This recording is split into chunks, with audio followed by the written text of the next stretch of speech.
মাগুরার দর্শনের যে আন্তর্জাতিক ভিকটিম যে আমাদের যে শিশুটি রয়েছে, আপনারা দেখেছেন অন্তর্বর্তীকালীন সরকারের পক্ষ থেকে নিয়মিত তার স্বাস্থ্যের খোঁজখবর রাখা হচ্ছে। প্রধান উপদেষ্টার নিরাপত্তা উপদেষ্টা আব্দুল হাফিজ উনি এই বিষয়ে নিয়মিত যোগাযোগ রাখছেন চিকিৎসকদের সাথে।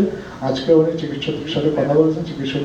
চিকিৎসকরা ওনাকে জানিয়েছেন যে শিশুটির শারীরিক অবস্থা খুব সামান্য উন্নতি হয়েছে। কমাল লেভেল 3-এ ছিল, আজকে সেটা 5-এ উন্নতি হয়েছে এবং সকালে শিশুটি প্রথমবার মতো হাসপাতালে ভর্তি হওয়ার পর চোখের পাতা নেড়েছেন এবং তবে শ্বাসরোধের চেষ্টার কারণে তার মস্তিষ্কে অক্সিজেন সরবরাহ বিঘ্নিত হয়েছিল এবং মস্তিষ্কে পানি জমে গিয়েছিল, যেটা এখনো অপসারণ করা সম্ভব হয়নি। তার বুকের মধ্যে যে বাতাসটা জমেছিল সেটা দূর করা গেছে এবং চিকিৎসকরা আশাবাদী হয়তো তার স্বাস্থ্যের অবস্থা আর একটু উন্নতি হবে 2-1 দিনের মধ্যে।